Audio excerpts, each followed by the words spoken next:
Mais il y a de bons exemples d'intégration. Au Havre, par exemple, une association a décidé de transformer une piscine désaffectée en ring de boxe pour redonner confiance aux jeunes gens des cités.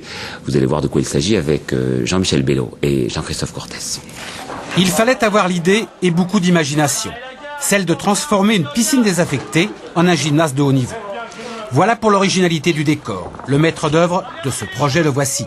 Pour lui, le sport, au-delà de ses valeurs, peut devenir un outil d'intégration professionnelle pour des jeunes en galère. D'où l'idée de convaincre et d'associer à son projet plusieurs chefs d'entreprise du Havre.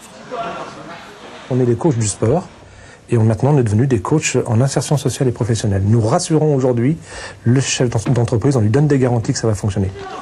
Dans cette salle, Sidi n'a effectivement pas appris que les subtilités de la boxe. Il y a travaillé également l'élocution, la confiance ou encore la manière de présenter un curriculum vitae. Il y a 2 ans, il était en perdition. Aujourd'hui, on lui confie un bus de 50 personnes. J'étais pas capable de faire un entretien correct. J'allais aux entretiens en me disant que c'était déjà perdu, quoi. Perdu d'avance et j'étais manque de confiance.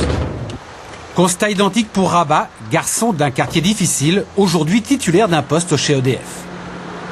On n'avait pas l'habitude de voir des gars de quartier vouloir s'en sortir. Et par le sport, déjà, mentalement, j'étais prêt. Je savais que j'étais prêt.